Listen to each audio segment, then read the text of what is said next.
Në këtë edicion do të ndiqni. Të shtëna marrëm zjarrin në Çarshinë e Vjetër, një person i vdekur e një tjetër i plagosur.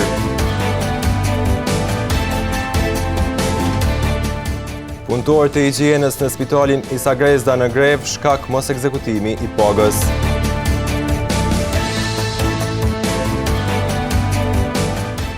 Besimtarët musliman sonte shënojnë natën e Kadrit. Përshëndetje, po fillojmë edicionin qendror të lajmeve këtu në televizionin Syri. Gjakova sot është runditur nga një rast i rënd ku një person u vra e një tjetër është plagosur. Ngjarja ka ndodhur në Çarshinë e Vjetër sot rreth orës 5:30 të mëngjesit. Aktualisht gjendja të plagosurit është stabile, ndërsa me vendim të prokurorit të shtetit, trupi i pajet i viktimës është dërguar për obduksion në Institutin e Mjekësisë Ligjore në Prishtinë. Mëngjesi sotëm në Gjakov filloi me të shtëna armësh zjarrit që rezultuan me humbje jete. Ngjarja ka ndodhur rreth orës 5:30 në rrugën Vëllezrit Frashëri në Çarshinë e Vjetër. Sipas informacioneve nga policia, 2 persona meshkuj të moshës madhore janë qelluar me armë zjarri. Si pasojë e plagëve të marra, njëri prej tyre ka humbur jetën në vendin e ngjarjes, ndërsa personi tjetër ka mbetur i plagosur dhe është dërguar për trajtim mjekësor. Nga stacioni policor në Gjakov bojnë të ditur se ekipet policore kanë dalë menjëherë në vendin e ngjarjes dhe është njoftuar edhe prokurori i shtetit, i cili po ashtu ka dalë në terren. Ndërkohë, gjendja shëndetësore e personit të plagosur që po trajtohet në spitalin Isa Grezda, sipas doktor Ilir Hasanaj, është stabile. Rreth orës 5:20 mëngjesit, sot ka ardhur një pacient i plagosur me armë zjarri. Është pranuar këtu në emergjencë, po gjitha ekzaminimet dhe trajtimet e nevojshme. Pacienti u hospitalizuar në ortopedi për trajtim të mëtejmë, gjendja e pacientit është stabile. Aktualisht, autoritetet po ndërmarrin veprimet e nevojshme hetimore për të zbardhur plotësisht rrethanat e kësaj ngjarje të rëndë.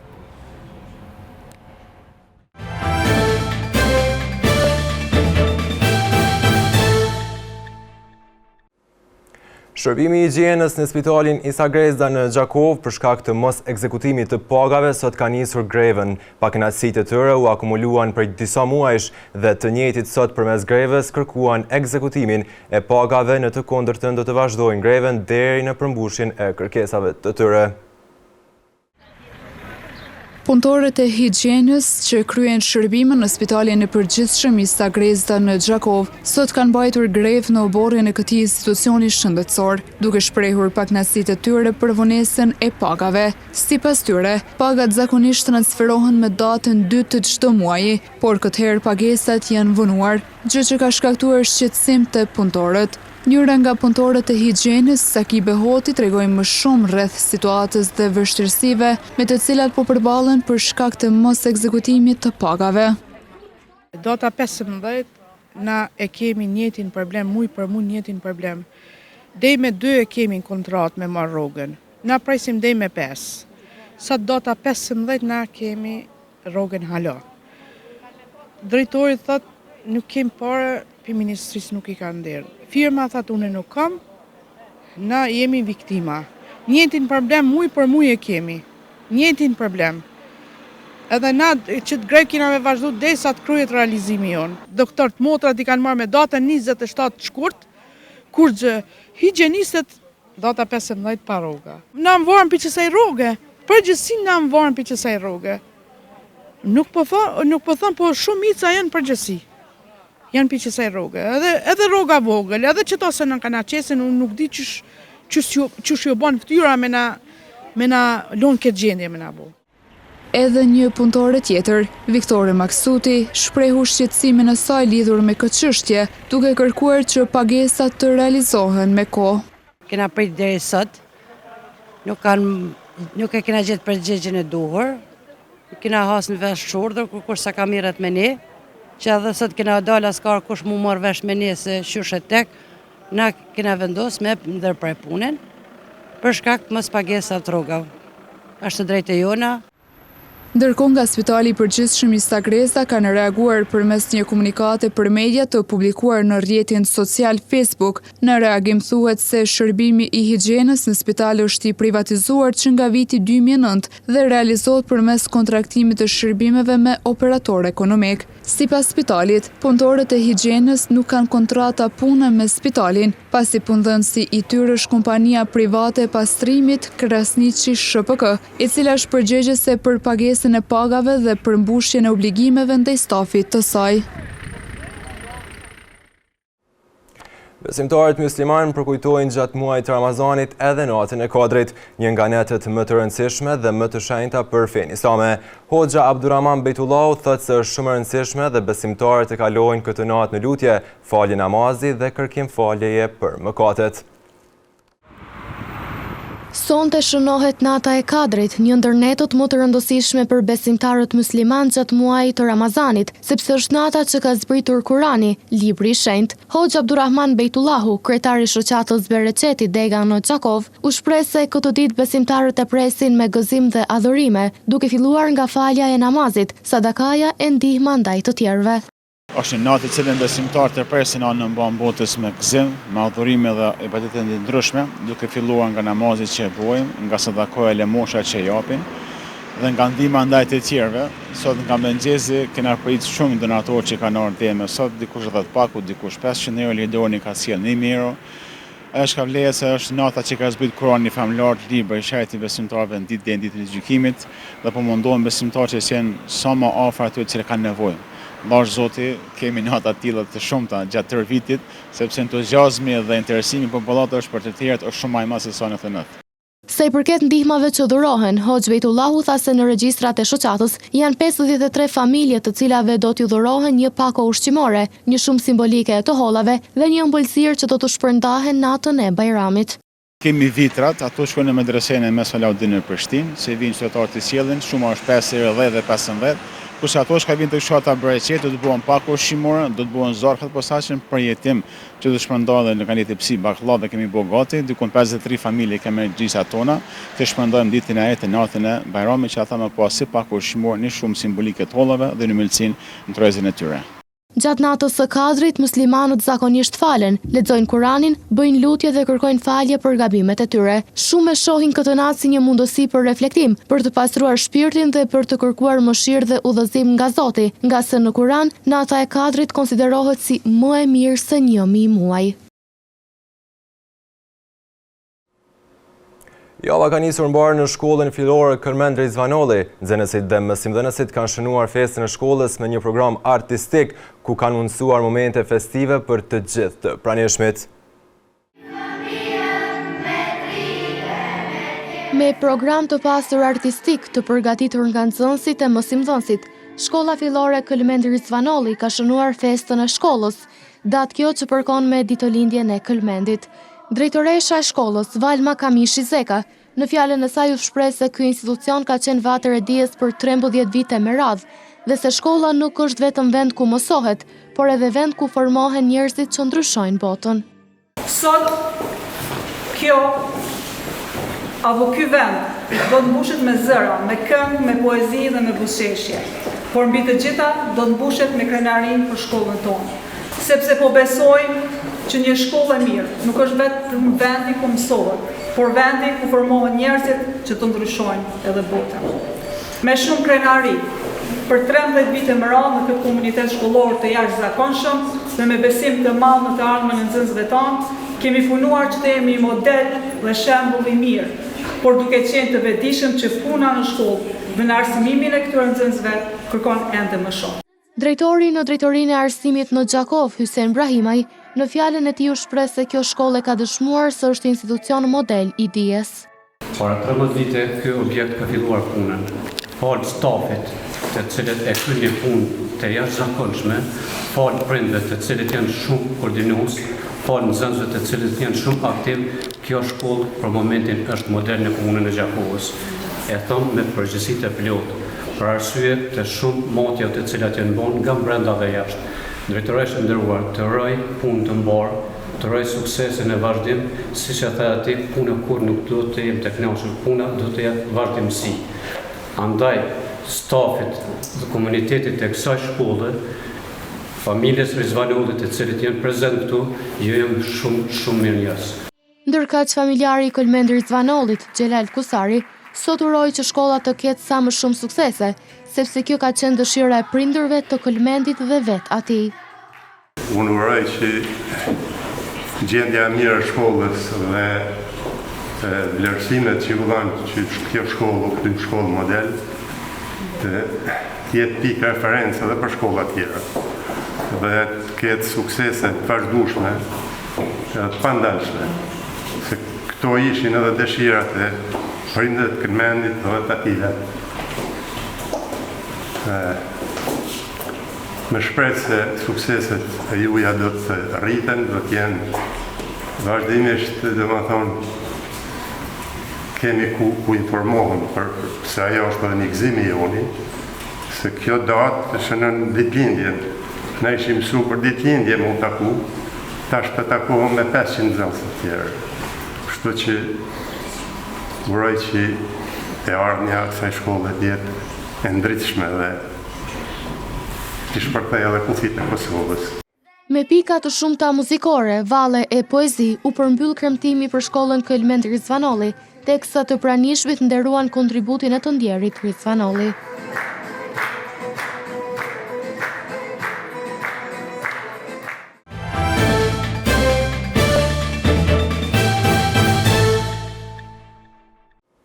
Përfaqësuesit e sindikatave të sektorit publik në Kosovë kanë bërë të ditur se premtimet për ekzekutimin e pagës së 13 është një lajm i mirë, por nuk do të ndikojë në përballimin e rritjes së vazhdueshme të çmimit.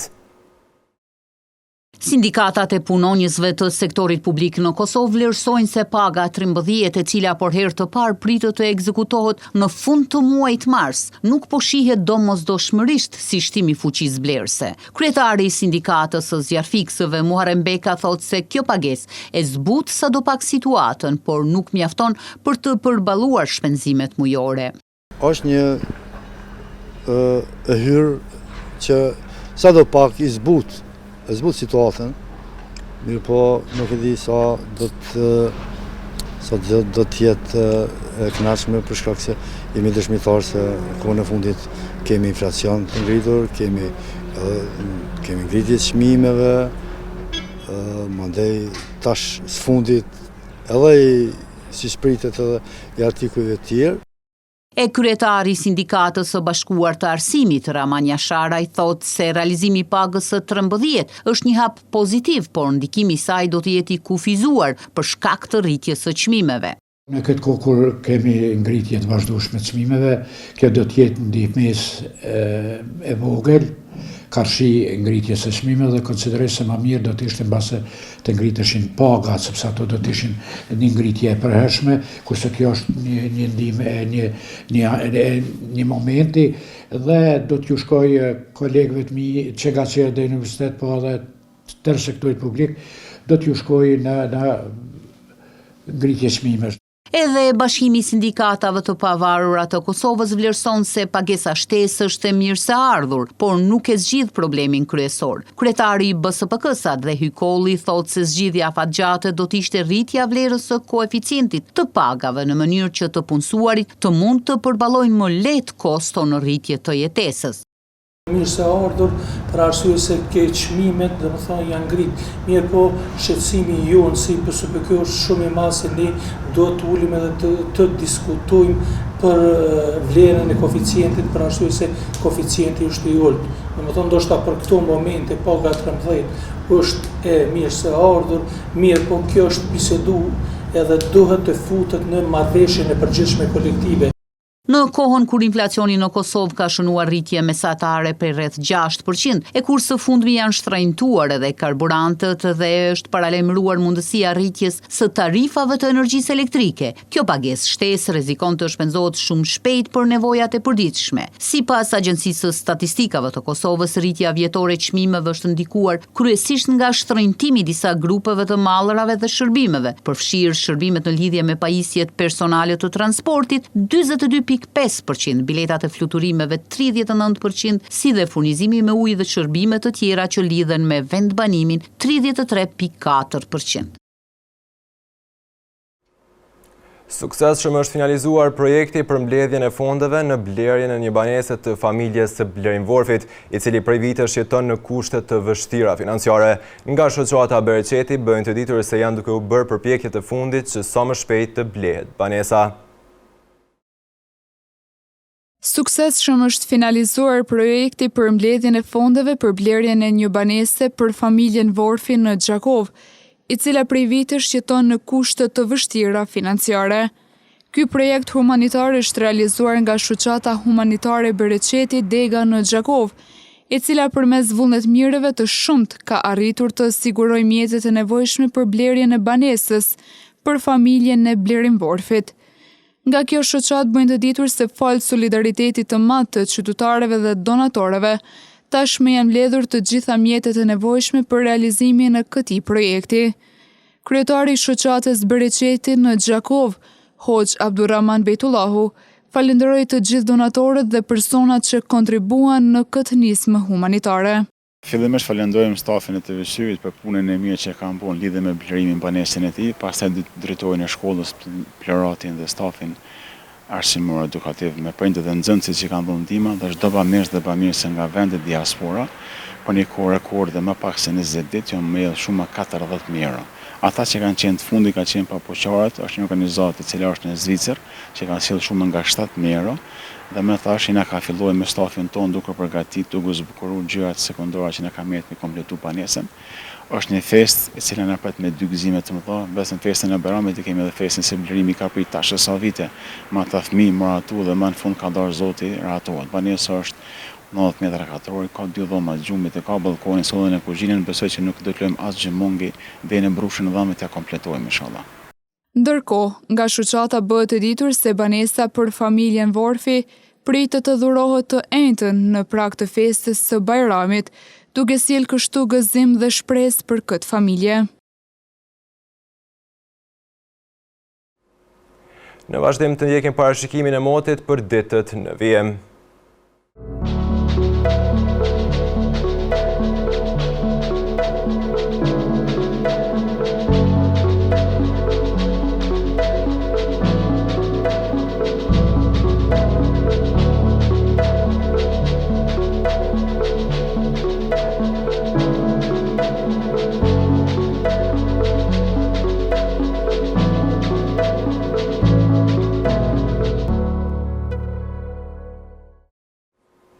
Para se të ndahemi të ndjekim edhe një herë titujt kryesor të këtij edicioni.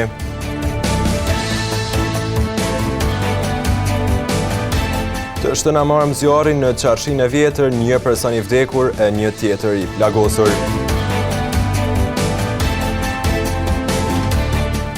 Punëtorët e higjienës në spitalin Isa Grezda në grev shkak mos ekzekutimi i pagës.